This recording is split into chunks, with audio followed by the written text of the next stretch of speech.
नमस्कार साथियों, मैं यामिनी कुमावत आप सभी का स्वागत करती हूँ ज्ञान वेदा द लर्निंग पॉइंट के यूट्यूब प्लेटफॉर्म पर।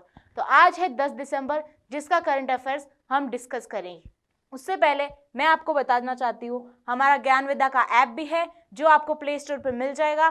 वहां जाकर आप फुल कोर्सेज भी ले सकते हैं, साथ ही साथ हैंड नोट्स और PDF भी प्रोवाइड की जाएगी। तो चलिए शुरू करते हैं आज के दिन की शुरुआत मोटिवेशन कोट के साथ। Try a little harder to be a little better. Try a little harder to be a little better. आज अगर तुम थोड़ा सा हार्ड वर्क करोगे तो ये कल आने वाले समय में आपको और बेटर बनाएगा। तो अगर आज कल को अगर बेटर बनाना है तो आज आपको हार्ड वर्क करना पड़ेगा, आज आपको पुश करना पड़ेगा, क्योंकि कोई दूसरा जो है आपको आकर पुश नहीं करने वाला, कोई दूसरा जो है आपके लक्ष्य को क्या प्राप्त नहीं कर सकता है। उसके लिए आपको खुद मेहनत करनी पड़ेगी, खुद खड़ा होना होगा और कल से बेहतर आज बनाना है और कल जो किया है उससे और आगे बेहतर करना है। तो चलिए इसी के साथ हम आज के फर्स्ट आर्टिकल पर बढ़ते हैं। Round table of secretary FPI with the Resident Commission on the activities related to the IYOM and Mega Food Event 2023। तो IYOM क्या है?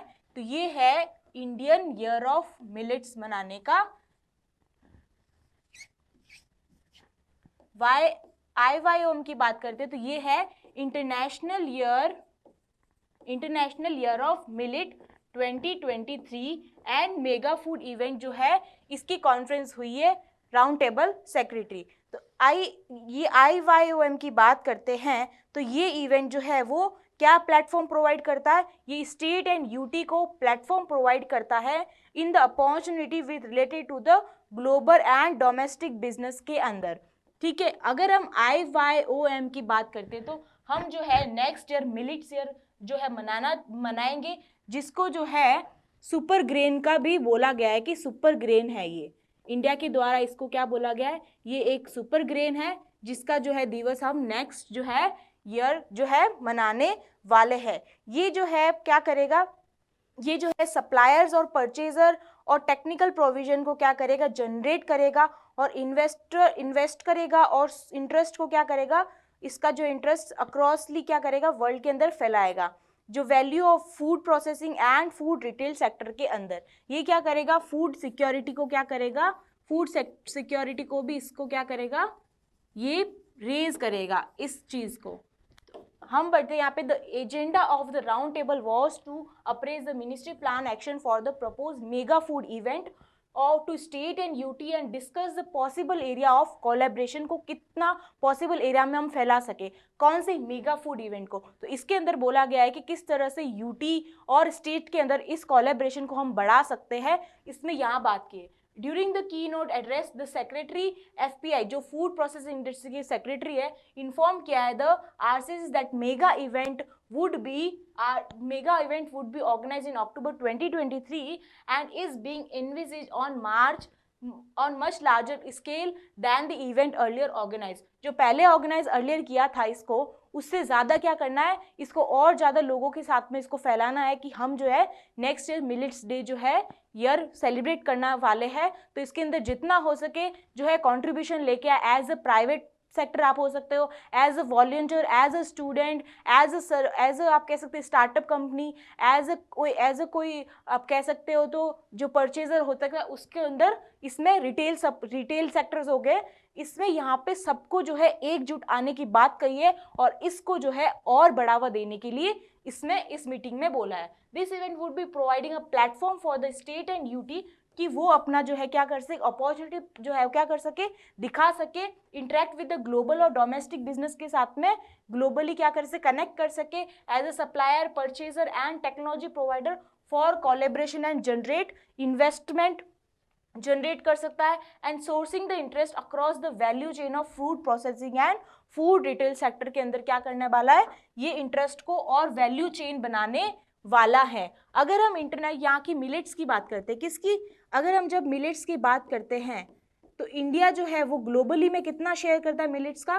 ग्लोबली अगर हम बात करते हैं, India is sharing its 20%, its 20% India is sharing. And when we talk about the Asian countries या फिर when we talk about the Asian region, it is contribute its 80%।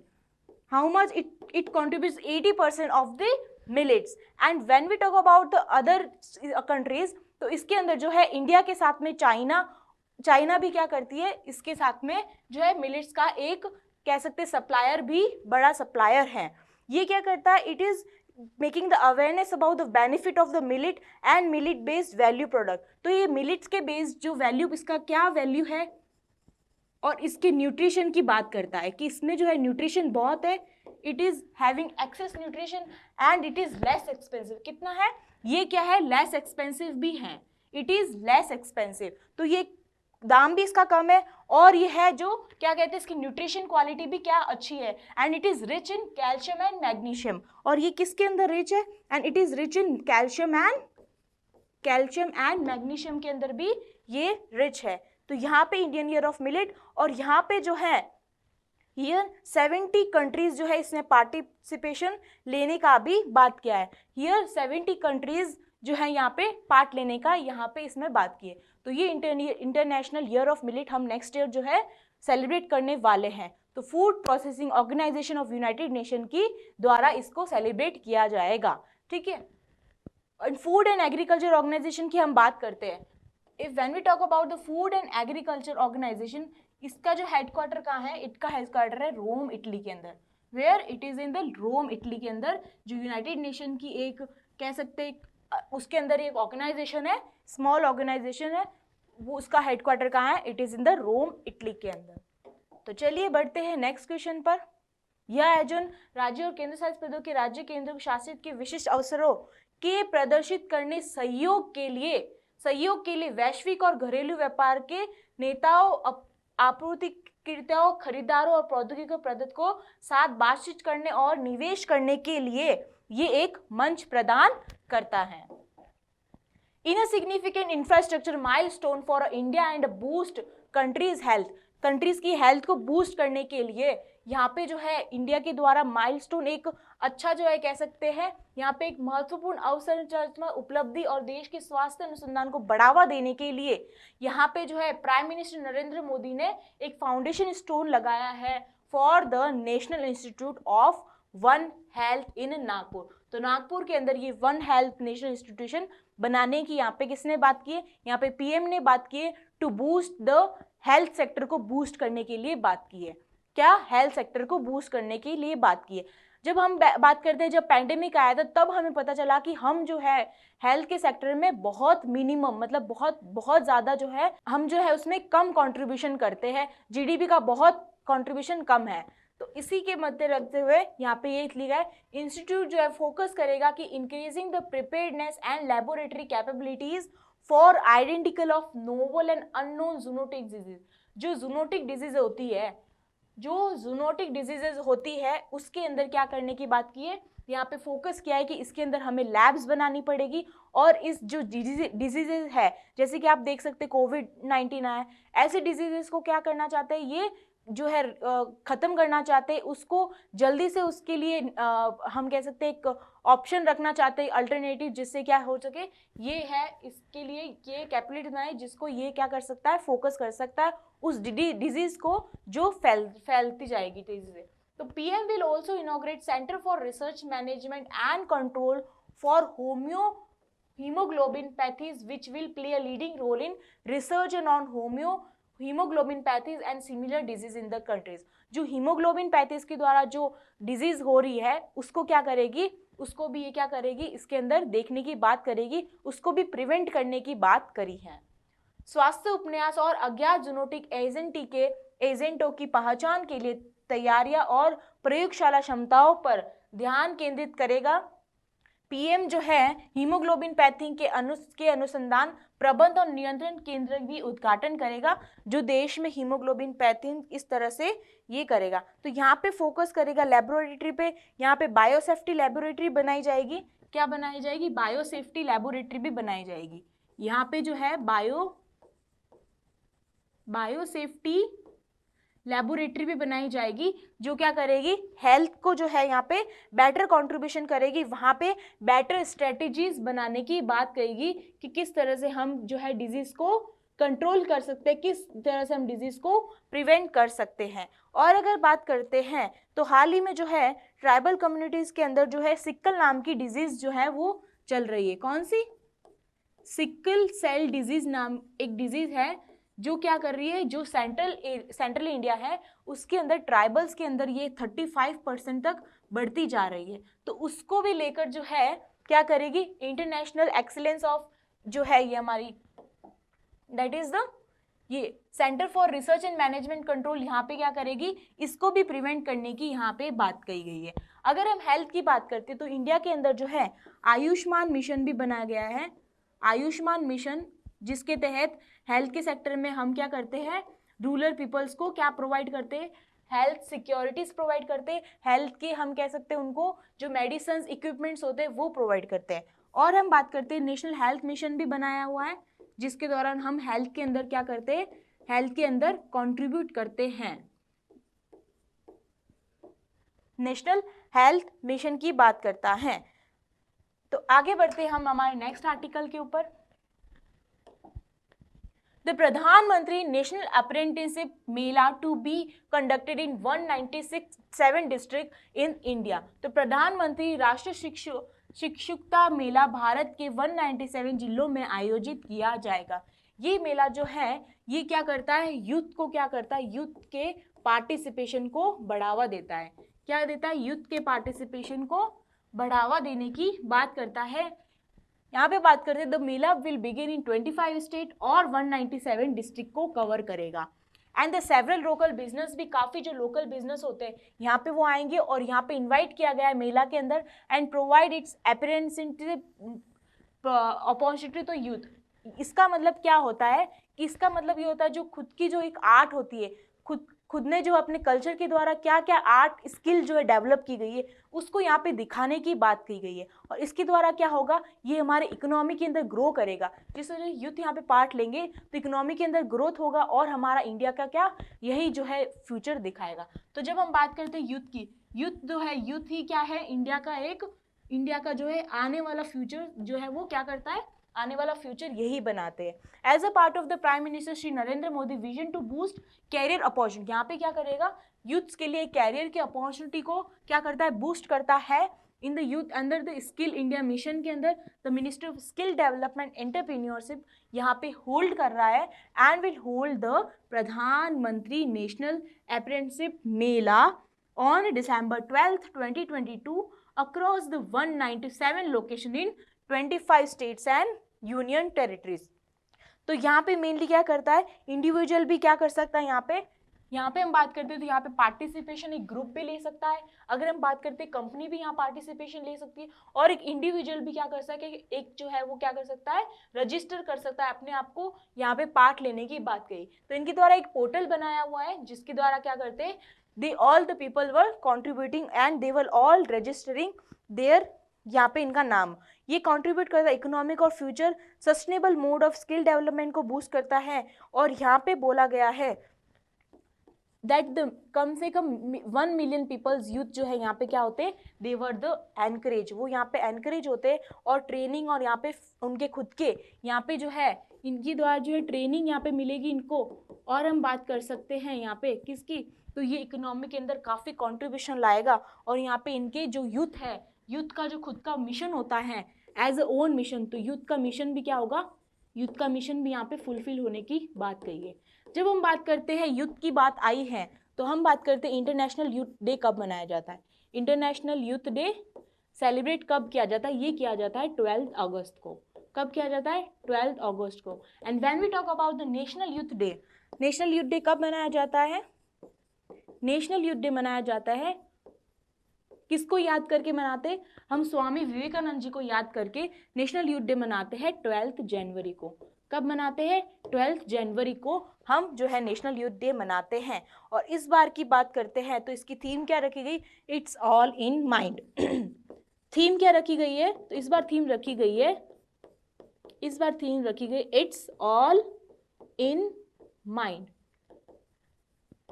So India के अंदर अगर हम बात करते हैं globally, youth is the only is the pillar of the future economy या फिर फ्यूचर इकोनॉमी या फिर फ्यूचर इंडिया की बात करते हैं तो यूथ ही एक पिलर है। तो यहाँ पे यूथ को ही बूस्ट करने की बात करिए और यहाँ पे यूथ अपनी स्किल, अपने खुद की जो है मिशन के द्वारा क्या करेगा, यहाँ पे अपने सारे ड्रीम्स या फिर अपने यहाँ पे अपॉर्चुनिटी इनको यहाँ में मिल रही है, जो किसके द्वारा दी जा रही है, ये दी जा रही है हमारे गवर्नमेंट के द्वारा। यहाँ पे इनको जो है अपॉर्चुनिटी दी जा रही है ताकि so that they fulfil there mission, so that they fulfil there all the missions regarding their skills and their culture. अगर हम बात करते हैं सो हम बढ़ते हैं नेक्स्ट क्वेश्चन पे। हमारा 5 winners of the second ever Earthshot Prize Awards unveiled. Each winner was awarded as a €1 million million prizes. तो यहाँ पे ये 5 कह सकते हैं प्राइजेस मिले इनको। तो when you talk about here the names मैं आपको बता देती हूँ।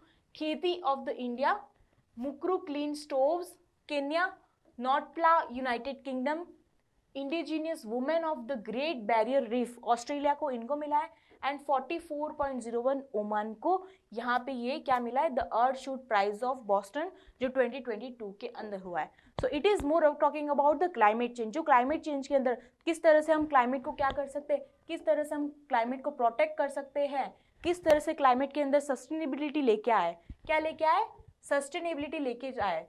तो हम बात करते हैं जब सस्टेनेबिलिटी की, या फिर हम सब दिन everyone is talking about the sustainable goals. तो ये सस्टेनेबल का मतलब क्या होता है, इसका मतलब ये होता है कि हम जो है आज हमारी ज़रूरत को पूरा करें, बिना कल जो फ्यूचर में आने वाली जनरेशन है उनकी जो है रिसोर्सेज, उनकी जो नीड्स है उनको बिना एक्सप्लॉइट किए क्या करें, हम आज हमारी नीड्स को पूरा करें। तो विदाउट हम उनकी क्या करें, उनकी जो रिसोर्सेज है अगर उनकी नीड्स की बात करें, without exploiting their needs we have to, हमें क्या करना है, हमारी लाइफ को सर्वाइव करना है। तो यहाँ पे सस्टेनेबल की यही बात करता है। अब हम बात करते हैं अगर सस्टेनेबल की बात आई है तो सस्टेनेबल की बात करते हैं, सस्टेनेबल डेवलपमेंट गोल्स भी है हमारे यहाँ पे, जो कि कितने हैं, दे आर द 17, जो कि क्या करता है, फुलफिल करने की बात कही गई है यहाँ पे 2030 तक। So this is the Earthshot prize दिया गया है किसको, तो ये हमारे 6 विनर्स की यहाँ पे बात की है।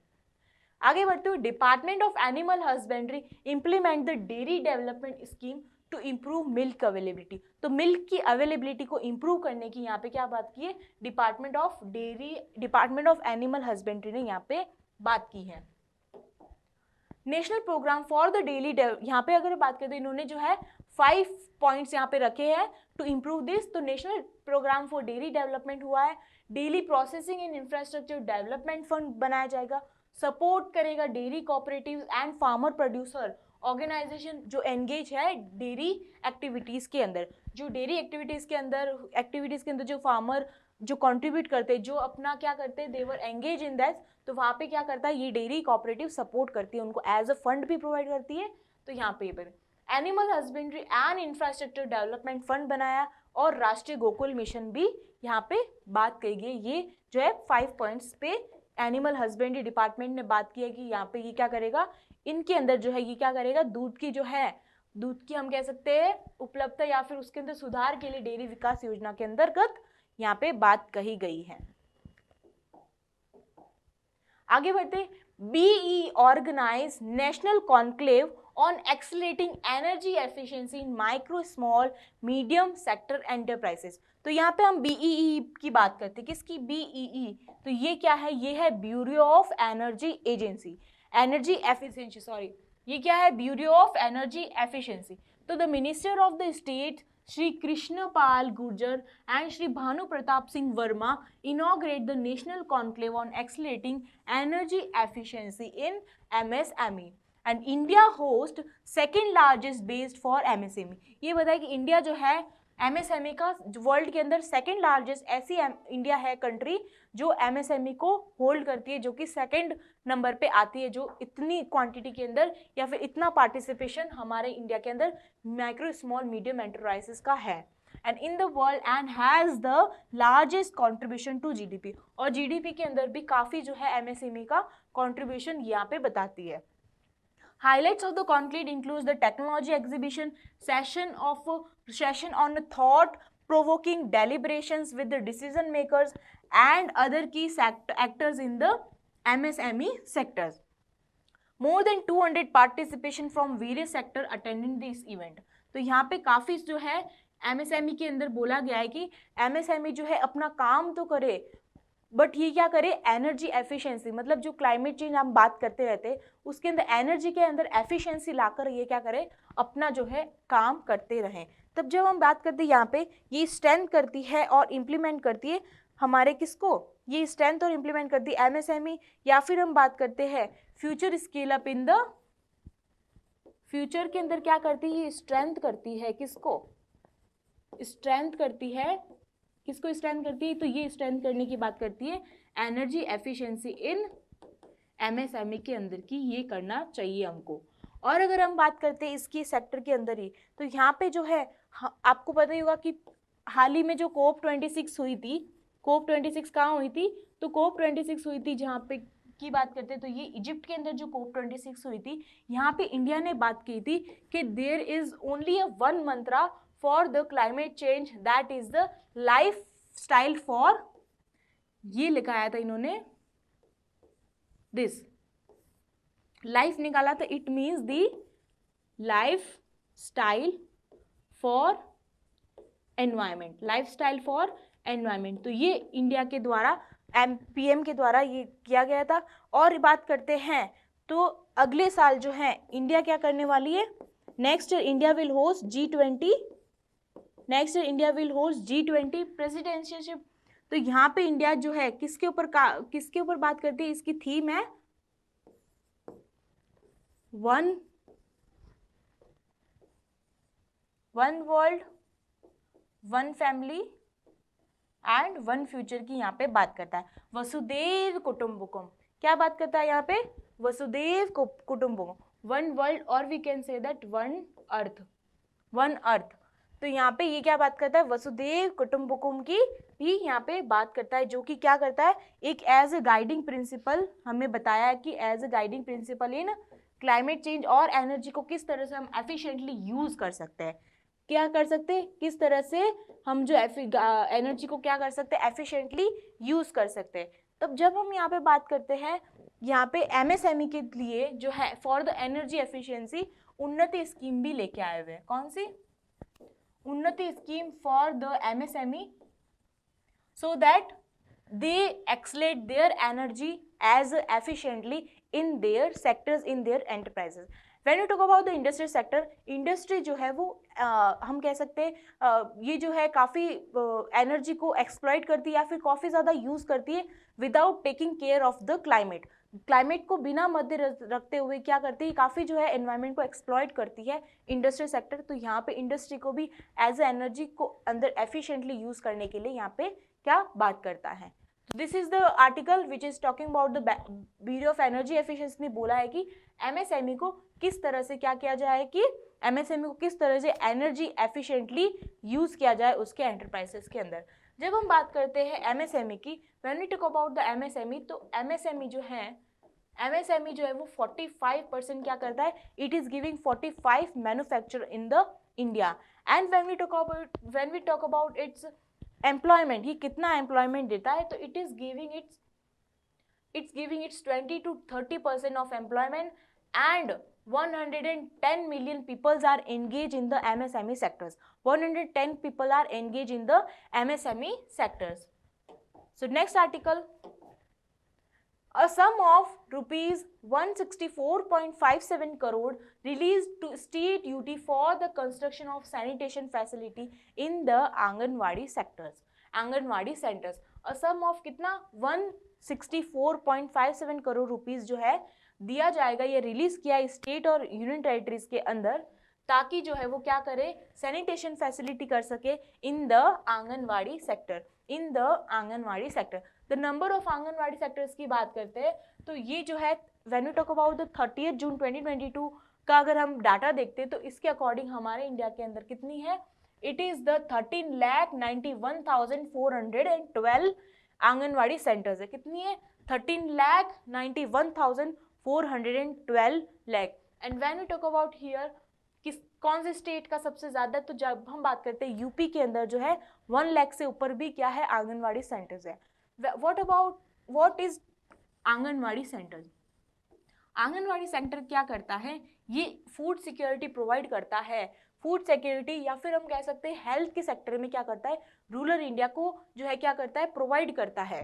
क्या प्रोवाइड करता है, फूड सिक्योरिटी कह सकते हैं, फूड की सिक्योरिटी प्रोवाइड करता है टू द रूरल के जो चिल्ड्रंस है, छोटे बच्चे हैं, या फिर हम कह सकते हैं क्या किसको, एक तो चिल्ड्रंस को जो छोटे बच्चे हैं रूरल के अंदर, और हम बात करते हैं जो मटेरियल वुमेन जो होती है, जो वुमेन प्रेग्नेंट होती है, उसको भी क्या करती है, फूड सिक्योरिटी प्रोवाइड करती है। और क्या प्रोवाइड करती है, हेल्थ के सेक्टर में इनको क्या करती है, सैनिटरी पैड्स देती है और अदर चीज़ें देती है जो क्या यूजफुल होती है उनके लिए।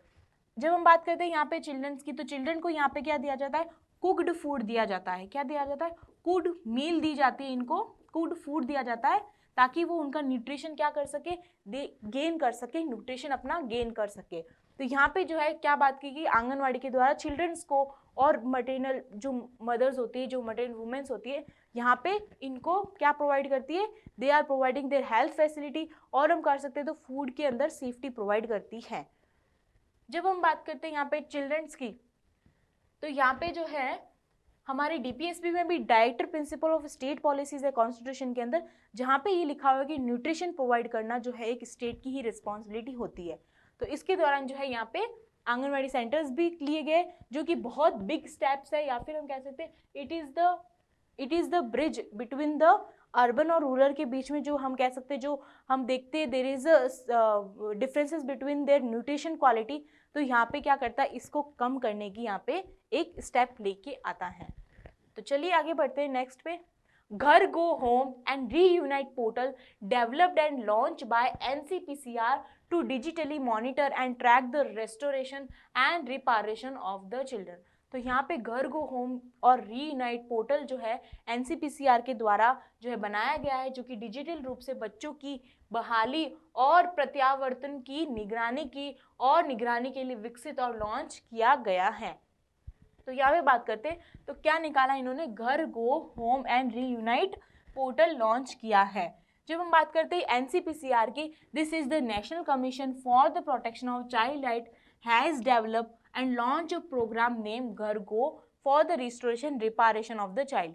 The Ghar portal has been develop to digitally monitor होगा, ये क्या होगा, डिजिटली मॉनिटर होगा, और यहाँ पे ट्रैक किया जाएगा in restoration repatriation of children according to the protocol के साथ में क्या जाएगा, इनको ट्रैक किया जाएगा, उनके लिए क्या गया है, ये विकसित किया गया है। जब हम बात करते हैं डिजिटल ट्रैकिंग और मॉनिटरिंग करेगा, ये क्या करेगा, तो यहाँ पे इसमें ये बात करता है कि क्या करेगा, डिजिटली ट्रैक करेगा, डिजिटली क्या करेगा, डिजिटली ये ट्रैक और मॉनिटर करेगा, किसको, ट्रैक और मॉनिटर करेगा जुवेनाइल जस्टिस के अंदर जो बच्चे हैं। जुवेनाइल जस्टिस ये कौन सी एकेडमी या फिर ये कौन का ऑर्गेनाइजेशन, जिसके अंदर 0 से 18 के बीच में जो बच्चे अपनी गलत हरकतों या फिर इनकी गलत सोच के कारण जो गलत स्टेप उठा देते, यहाँ पे उनकी निगरानी करेगा। और साथ की बात करते हैं तो जुवेनाइल जस्टिस का जो केसेस है उनको भी क्या करेगा, डिजिटली ये क्या करेगा, जल्दी जल्दी ट्रांसफॉर्म करेगा, या फिर हम कह सकते स्पीडीली क्या करेगा, ये अपने केसेस को क्या करेगा, स्पीडी ट्रायल देने की यहाँ पे बात करी गई है। और हम बात करते हैं तो यहाँ पे चाइल्ड वेलफेयर कमेटी जो है यहाँ पे डिजिटली मॉनिटर करेगी। तो चाइल्ड वेलफेयर कमेटी ये क्या करेगी, यहाँ पे डिजिटल मॉनिटर करेगी, किसको, ये जुवेनाइल जस्टिस के अंदर जो कुछ भी हो रहा है। अब हम जब बात करते हैं किसकी, NCPCR की, जब हमने बात की थी किसकी, NCPCR की, तो ये जो है वो कब बना था, ये बना था 2007 के अंदर। ये कब बना था, 2007 के अंदर। और हम बात करते हैं ministry of child women and child development. हमारे इंडिया के अंदर मिनिस्ट्री भी बनी गई है for the women and child development के लिए, जो क्या करता है, इन दोनों की निगरानी करता है। और यहाँ पे बात करते हैं तो स्मृति ईरानी जी है, स्मृति ईरानी क्या है, हमारी यहाँ की मिनिस्टर है। तो यहाँ पे लॉन्च हुआ गर्गो दैट इज, और यहाँ पे रिस्टोरेशन फॉर स्मृति ईरानी जुबानी यहाँ पे आई थी, जुबानी ईरानी ऑनरेबल मिनिस्टर फॉर ये, एंड 21 मतलब हम कह सकते हैं यहाँ पे विज्ञान भवन के अंदर, एट विज्ञान भवन दिल्ली के अंदर ये इनॉग्रेशन या फिर इस पोर्टल का डेवलपमेंट यहाँ पे हुआ है, इसको आयोजित किया है।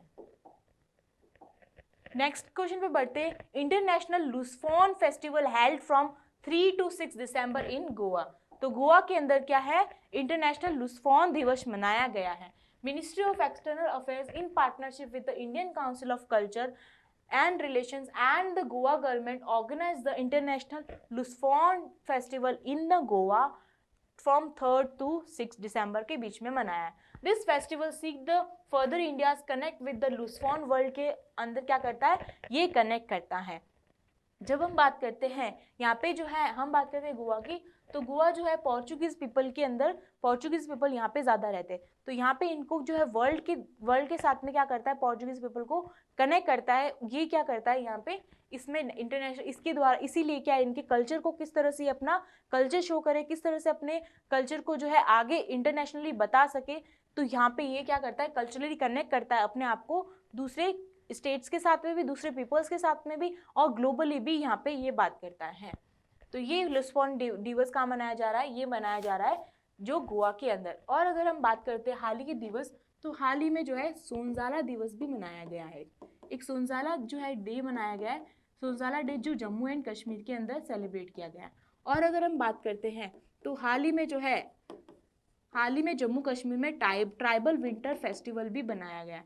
कौन सा, ट्राइबल विंटर फेस्टिवल भी जम्मू एंड कश्मीर के अंदर ही सेलिब्रेट किया गया है। और अगर हम बात करते हैं तो हाल ही में जो है सिल्चर सिलेट फेस्टिवल भी सेलिब्रेट किया है। कौन सा, सिल्चर सिलेट फेस्टिवल भी आसाम और बांग्लादेश दोनों ने अपने इंटरनेशनल रिलेशंस को बढ़ावा देने के लिए ये मनाया गया है। और हम बात करते हैं तो सिंगालू फेस्टिवल भी मनाया गया है। सिंगालू फेस्टिवल कहाँ मनाया है, तो सिंगालू फेस्टिवल फॉर द वननेस मनाया गया है, कहाँ पे, मणिपुर के अंदर मनाया गया है। तो गोवा की बात करते हैं तो गोवा कहाँ है, तो गोवा जो है कोस्टल स्टेट है। क्या है, गोवा कोस्टल स्टेट है। चलिए बढ़ते हैं नेक्स्ट आर्टिकल के ऊपर। Government x tends rooftop solar scheme till March 2026। तो सरकार ने मार्च 2026 तक अपने रूफटॉप और योजना के विस्तार करने की यहाँ पे बात कही है। क्या, रूफटॉप के द्वारा जो सोलर एनर्जी को किस तरह से हम विकसित कर सकते हैं, किस तरह से हम उसको इंक्रीज कर सकते हैं, वहां पे बात की है। The subsidy under the national portal has fix, यहाँ पे सब्सिडी कितनी देने की बात की, तो यहाँ पे देने की बात की है एट अ फिक्स रेट 14,588 पर kilowatt for a capacity up to 3 kilowatt for the entire country and residential consumer जो इंस्टॉल करेगा rooftop solar plant from any one of the vendors register by the respective distribution. तो यहाँ पे पूरे देश के लिए राष्ट्रीय पोर्टल के तहत सब्सिडी इतनी दी जाएगी प्रति किलोवाट के ऊपर, और यहाँ पे तय की गई है, और आवासीय उपभोक्ताओं को अपने इलाकों में संबंधित वितरण कंपनी द्वारा पंजीकृत विक्रेताओं में से एक से रूफटॉप सोलर प्लांट स्थापित करना होगा। तो यहाँ पे किसकी बात करती है, तो यहाँ पे मेनली किसकी बात करी है, सोलर एनर्जी। किसकी, सोलर एनर्जी को किस तरह से हम क्या यूज कर सके, और हम क्या कर सके, रूफटॉप को किस तरह से एक्सटेंड कर सकते। तो यहाँ पे मिनिस्ट्री ऑफ रिन्यूएबल एनर्जी ने निकाला है। मिनिस्ट्री ऑफ कौन सी है, ministry of new and renewable energy के द्वारा ये बात कही गई है। इसके अंदर बोला है कि पहले इसमें बोला गया था कि 40,000 मेगावाट बनाया जाएगा 2022 तक, बट अब इसको एक्सटेंड कितना कर दिया है, 2026 तक। इसके द्वारा हम क्या करेंगे, 40,000 जो है मेगावाट की इलेक्ट्रिसिटी बनाएंगे। अब हम बात करते हैं अगर अदर स्कीम्स की अगर हम बात करते हैं किस तरह से सोलर को हम जो है क्या कर सकते हैं, एक्सपैंड कर सकते हैं, किस तरह से इसके द्वारा हम एनर्जी को प्रोड्यूस कर सकते हैं। तो पीएम कुसुम जो है एक स्कीम है, पीएम कुसुम के द्वारा हम क्या करते हैं, सोलर के एनर्जी से किसान को क्या करते हैं, ऊर्जा जो है वो प्रोवाइड करवाते हैं। और अगर हम बात करते हैं इसके अलावा अटल ज्योति योजना है। कौन सी, अटल ज्योति योजना। इसके द्वारा भी हम क्या करते हैं, सोलर के द्वारा क्या करते हैं, इसको एनर्जी को किस तरह से बना सकते हैं, इसके बढ़ावा देने के लिए यहाँ पे हम बात करते हैं। और अगर हम बात करते हैं तो इंडिया के द्वारा जो है एक इंटरनेशनल सोलर अलायंस भी बनाया गया है। क्या,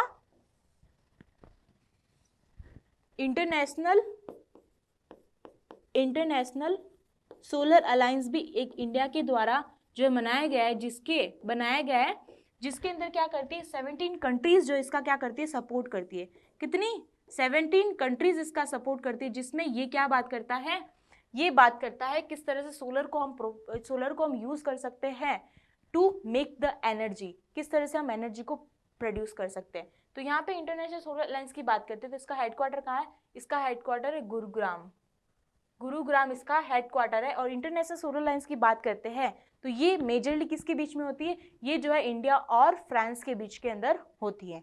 तो यहाँ पे हमने किसकी बात कर दी है? सोलर एनर्जी की। जब हम बात करते हैं सोलर एनर्जी की तो सोलर एनर्जी सबसे ज़्यादा जो है सोलर एनर्जी ज़्यादा जो है प्रोड्यूस करने वाला कौन सा स्टेट बन गया है? तो वो बन गया है कौन? वो बन गया है राजस्थान। तो राजस्थान के अंदर सबसे ज़्यादा सोलर के द्वारा एनर्जी जो है प्रोड्यूस की गई है।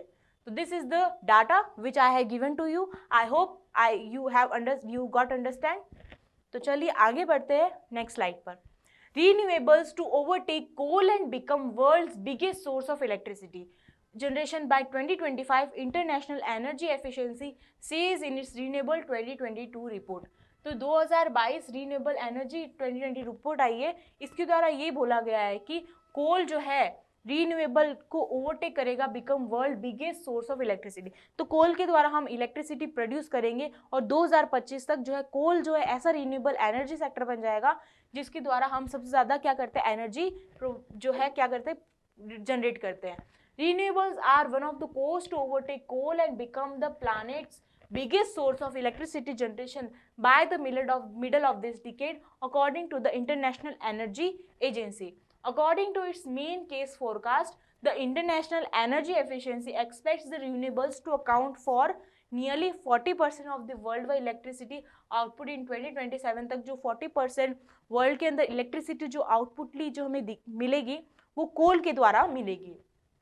Considering with a fall in the share of coal, natural gas and nuclear generation। तो यहाँ पे ये बोला गया अपने मुख्य मामलों के पूर्वानुमान के अनुसार आईईए की उम्मीद के द्वारा जो दुनिया भर में बिजली उत्पादन का लगभग 40% नवीनीकरण होगा, जो कोयला, प्राकृतिक गैस और परमाणु उत्पाद के हिस्से में गिरावट के साथ मेल खाता है। सो दिस इज द, यहाँ पे किसकी बात कर दी है? कोल सेक्टर की यहाँ पे बात की है। अब बढ़ते in ships Kochi Kavarati and Sumit participating in the IFR 22 at Cox Bazar, Bangladesh. क्या बात करते हैं? इंडिया की नेवल शिप्स INS कोची और INS कावरती और INS सुमित। तो कौन कौन सी है? INS कोची, INS कावरती और INS सुमेधा अराइव्ड कॉक्स बाजार, Bangladesh to participate in maiden IFR 2020 being conducted by the Bangladesh Navy। IFR 2020 was conducted to commemorate birth centenary of father of the nation Bangabandhu Sheikh Mujibur Rahman and to celebrate golden jubilee of independence of Bangladesh। तो यहाँ पे golden jubilee मनाने गए हैं, तो इसके लिए क्या कर रहा है कि यहाँ पे बर्थ सेनेटिव ऑफ फादर के लिए यहाँ पे इंडियन की शिप्स जो है यहाँ पे पार्टिसिपेट्स लेगी इन द IFR 2022 बांग्लादेश के अंदर। द चीफ गेस्ट जो है fleet review was PM of Bangladesh Sheikh Hasina ji को यहाँ पे chief guest for fleet review के लिए इनको चीफ गेस्ट बनाया गया। शेख हसीना की बात करते हैं तो she is the PM of Bangladesh और इनको एज अ चीफ गेस्ट यहाँ पे बनाया गया है। इंडिया और बांग्लादेश की हम बात करते हैं, when we talk about the India और बांग्लादेश, तो यहाँ पे इंडिया और बांग्लादेश की टाइज को मजबूत करने के लिए हाल ही में सिलचर सिलहट फेस्टिवल भी बनाया था। कौन सा? सिलचर सिलहट फेस्टिवल बनाया था आसाम के अंदर। और हम बात करते हैं इंडिया और बांग्लादेश के बीच में, तो ये दोनों जो है ब्रह्मपुत्र रिवर, टिस्टा रिवर दोनों क्या करती है? एक दोनों के बीच में क्या करती है? एक ही रिवर दोनों के बीच में बहती है। और अगर हम बात करते हैं बांग्लादेश की, किसकी? बांग्लादेश की। When you talk about their Bangladesh, तो मैं यहाँ पे आपको एक बार बांग्लादेश का मैप बनाती हूँ।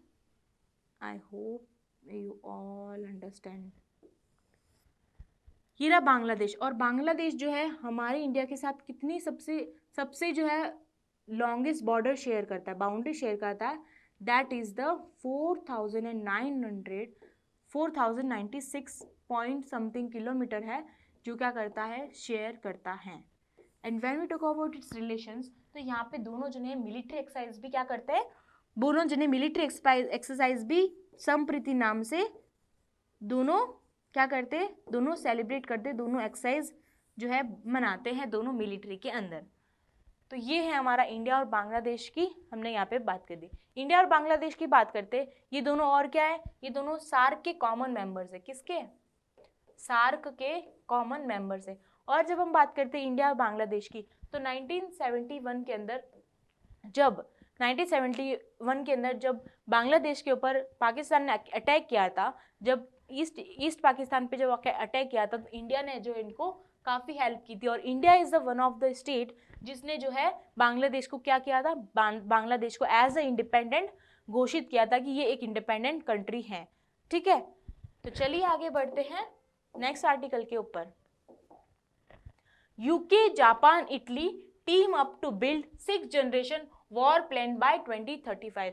तो यूक्रेन, जापान, इटली तीनों मिलके जो है 2035 तक जो है छठी पीढ़ी मतलब 6th जनरेशन का क्या करेगा, युद्ध विमान बनाने के लिए जो है यहाँ पे साथ आए।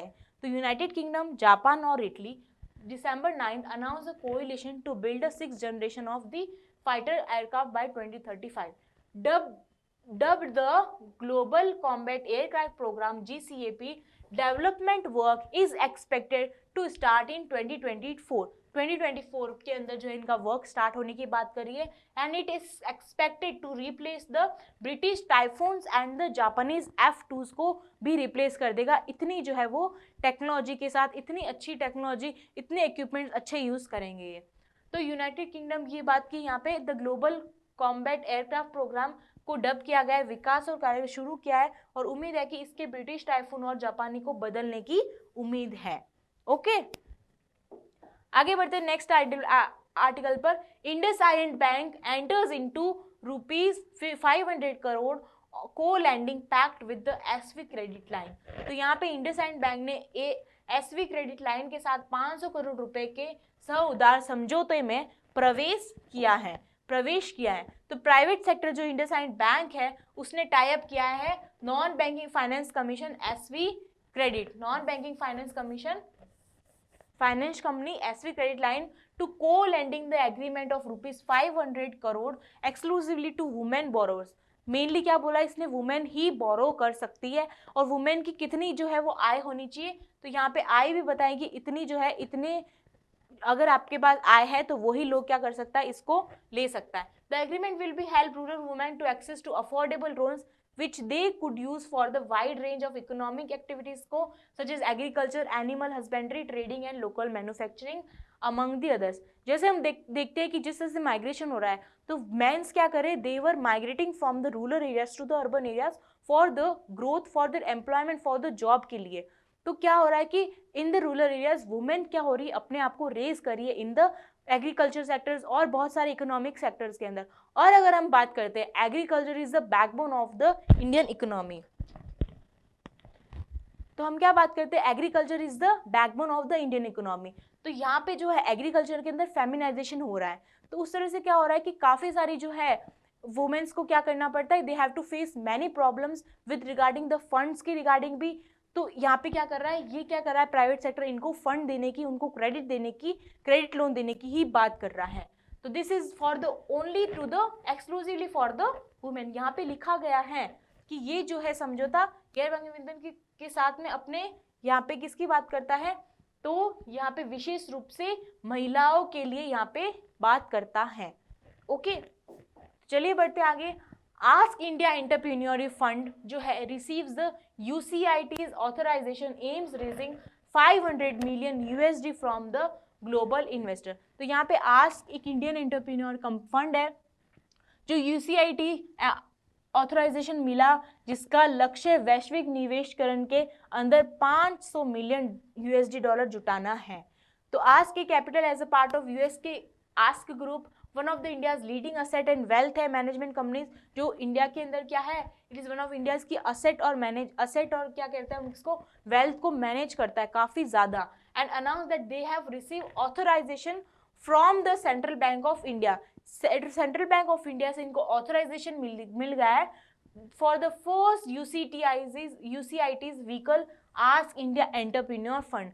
UCIT क्या है? तो UCITs की हम बात करते हैं, it is the undertaking for collective investment in transferable securities. It एक रेगुलेटरी फ्रेमवर्क है इन द यूरोपियन कमीशन जो क्रिएट करती है एंड हार्मोनाइज करती है regime through the Europe for the management and sale of the funds को sale और manage करने के लिए यहाँ पे यूरोप कमीशन के अंदर काम करती है.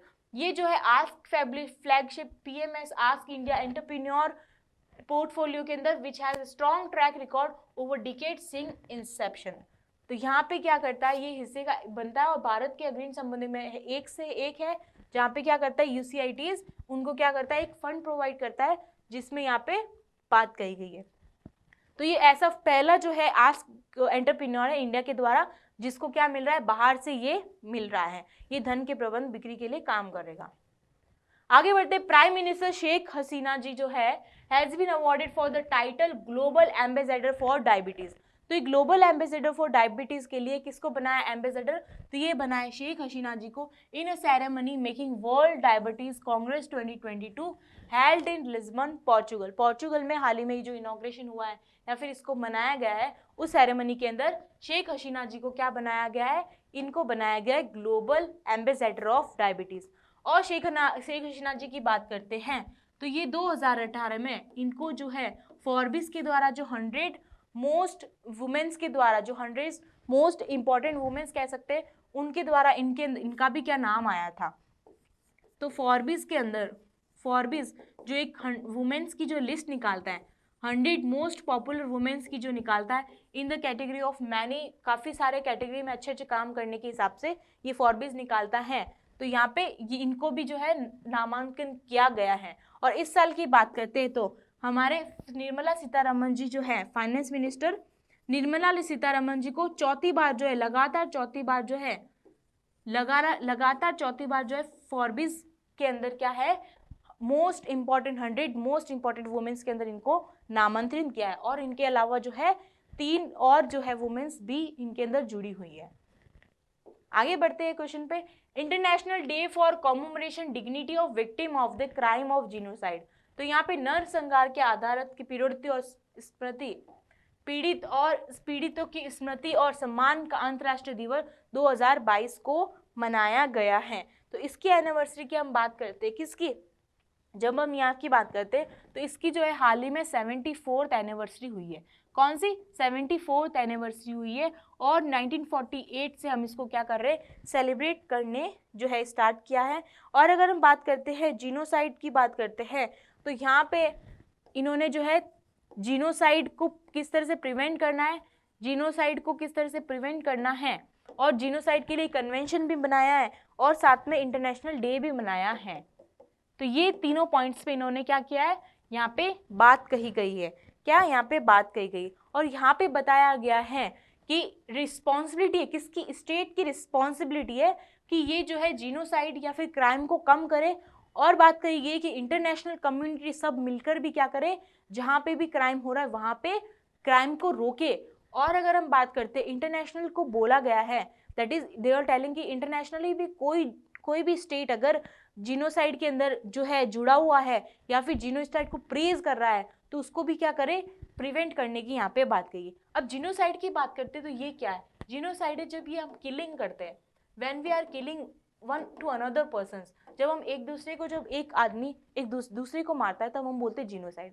सुसाइड का मतलब क्या आता है, सुसाइड मतलब जब एक इंसान खुद ही को मारता है. ठीक है, तो दिस इज द जीनोसाइड. और यहाँ पे ये बात कही गई इंटरनेशनल डे हमने मनाया है टू कॉमेमोरेट, पीड़ितों की स्मृति को सम्मान अंतरिक्ष दिवस के लिए ये हमने सेलिब्रेट किया है 9 दिसंबर को. ओके आगे बढ़ते हैं. यहाँ पे इंडिया की नेवी ने 55th सबमरीन डे मनाया. तो भारतीय नौसेना के द्वारा जो है 55वां जो है क्या बोल करते हैं पनडुब्बी दिवस मनाया गया है. तो इंडियन सबमरीन के द्वारा जो है पहली बार जो है 1967 के अंदर, पहली बार जो है 1967 के अंदर जो है INS कलवारी नाम का जो है INS कलवारी नाम INS कलवारी नाम का जो है सबमरीन पहली बार जो लॉन्च किया था, उसी की याद में हम इस दिवस को मनाते हैं कलवारी का मतलब क्या होता है? मलयालम में कलवारी का मतलब हम बात करते हैं तो tiger shark, tiger shark. Shark पता है ना, एक वेल होती है जो कि सबमरीन, तो यहाँ पे बोला ये एक टाइगर शार्क है जो क्या कर रही है, सबमरीन के अंदर, इसको जो है वो पानी के अंदर डाला गया है, यहाँ पे ये बात करता है। और अगर हम बात करते हैं हमारे चीफ नेवल की बात करते हैं, चीफ नेवल स्टाफ की, तो चीफ नेवल स्टाफ कौन है? तो ये है के.एस. सुब्रमण्यम। कौन है? के.एस. सुब्रमण्यम जो है, के सुब्रमण्यम जो है, ये क्या कर रहे, इन्होंने जो है क्या किया था, आईएनएस कलवारी जब हुई थी, तब ये क्या थे, तब इन्होंने क्या किया था, इसका ये इनॉग्रेशन किया था, या फिर कह सकते इन्होंने ही इसमें भागीदारी ली थी। और अगर हम बात करते हैं admiral R Harikumar, admiral R Harikumar जो है, एडमायर आर हरिकुमार जो है, ये क्या है, चीफ नेवल स्टाफ है। कौन है? एडमायर आर हरिकुमार जी जो है वो क्या है, ये क्या है, चीफ नेवल स्टाफ है। ये क्या है, चीफ नेवल स्टाफ है। और के सुब्रमण्यम ने जब आईएनएस कलवारी हुआ था तब जो है ये क्या थे, उस वक्त जो है ये चीफ स्टाफ थे, उन्होंने जो है इसका इनॉग्रेशन किया था। तो ये आईएनएस की बात करते हैं, इनकी काफी स्पीड है, 32,000 किलोमीटर की स्पीड पे ये चल सकता है। आगे बात करते हैं हम एमसीक्यूज की। India assume the presidency of United nation security council for which month 2022? तो ये जो है कब करेगा, दिसंबर के अंदर अज्यूम करेगा for the presidency of United nation security council. जब यूनाइटेड नेशन सिक्योरिटी काउंसिल बात करते हैं तो यहाँ पे क्या है, 5 परमानेंट मेंबर्स है। कौन है? 5 परमानेंट मेंबर्स है, और 10 जो है क्या है, 10 नॉन परमानेंट मेंबर्स है। 10 नॉन परमानेंट मेंबर में से इंडिया जो है क्या है, नॉन परमानेंट मेंबर है। क्या है? इंडिया नॉन परमानेंट मेंबर है। और अगर परमानेंट मेंबर की बात करते हैं तो इसमें है यूके, यूएस, चाइना, और हम बात करते हैं तो इसमें है रशिया, और हम बात करते हैं इसमें कौन है, तो इसमें है ये। Which country president is mandated to bring out the national security strategy? तो कौन सी कंट्री जो है राष्ट्रपति सुरक्षा रणनीति लाने की अधिकार करता है, तो ये है यूएस। यूएस जो है वो क्या करेगी, president is mandated to bring out the national security strategy को लाने की यहाँ पे यूएस ने बात कही है। हम बात करते हैं किसकी, मावमुला गुफा के, जो मावमुला केव है, in which state become the first Indian geo heritage site to be recognised by UNESCO? तो यूनेस्को जो है वो क्या करती है, काफी जो है वर्ल्ड हेरिटेज साइट्स को क्या करती है, अपने इसके अंदर जो है डालने की बात करती है। तो यहाँ पे ये जो है ये मावमुल केव है, ये इसको क्या किया है, इंडियन की फर्स्ट जियो हेरिटेज साइट के अंदर डाला है, इंडियन की फर्स्ट जियो हेरिटेज है। तो ये कहाँ है, ये कहाँ है, ये है मेघालय के अंदर। कहाँ है, ये मेघालय के अंदर। और अगर हम बात करते हैं ये सारे क्या है, ये नॉर्थ ईस्टर्न स्टेट्स है जो कि क्या करते हैं, ये दीज वर द 7 सिस्टर्स बोलते हैं हम इसको। Where was India's second national model Vedic school inaugurated recently? तो हाल ही में भारत के दूसरे राष्ट्रीय मॉडल वैदिक स्कूल का उद्घाटन कहाँ किया गया? तो ये किया गया है पुरी के अंदर, पुरी ओडिशा के अंदर। कहाँ पे? पुरी ओडिशा के अंदर इसको इनॉग्रेट किया गया है। India defeated Australia to win which Sultan of Johor cup? तो इंडिया ने किसको डिफीट किया है, इंडिया ने किसको, ऑस्ट्रेलिया को डिफीट किया to win Sultan of Johor cup? तो भारत के कितने जनों ने सुल्तान का कप जो है वो विन किया है? तो 3 जनों ने किया है। जब हम बात करते हैं सुल्तान ऑफ जौहर कप, ये किसका किस कैटेगरी के अंदर दिया जाता है? ये हॉकी के स्पोर्ट के अंदर दिया जाता है। किसके? हॉकी के स्पोर्ट्स के अंदर दिया जाता है। और हॉकी जो है हमारा क्या है, हॉकी जो है हमारा क्या है, नेशनल गेम है। क्या है ये? हमारा नेशनल गेम है। आगे बढ़ते, under which section of the payment and settlement system act 2007 has Reserve Bank of India revoked the certification of authorisation of the Chennai based technology GI private limited over governance concern in the company? तो यहाँ पे बात की है कि भुगतान और निपटना प्रणाली अधिनियम 2007 के किस धारा के तहत जो है आरबीआई ने जो है चेन्नई स्थित जीआई टेक्नोलॉजी के प्राधिकरण को प्रमाण को कंपनी को शासन संबंधित चिंताओं के कारण रद्द कर दिया है? तो किस सेक्शन के अकॉर्डिंग किया है? तो सेक्शन 8 के अकॉर्डिंग यहाँ पे रद्द कर दिया है। What is the theme of 7th India water week? तो 7th इंडिया वाटर वीक हुआ है, तो उसके अंदर जो है इसकी थीम क्या रखी गई है? तो इसकी थीम रखी गई है water security for sustainable development and equity. Water security for sustainable development and equity. तो आज मेरा सेशन यहीं रखती हूँ, हमारा सेशन यहीं पे ही समाप्त करती हूँ। आई होप आप सभी को ये सेशन पसंद आया होगा, तो प्लीज़ इसको लाइक शेयर ज़रूर कीजिए और हमारे चैनल को सब्सक्राइब कीजिए और बेल नोटिफिकेशन पर क्लिक कीजिए ताकि आपको नई वीडियोस और अपडेट मिल सके। तो जय हिंद, जय भारत।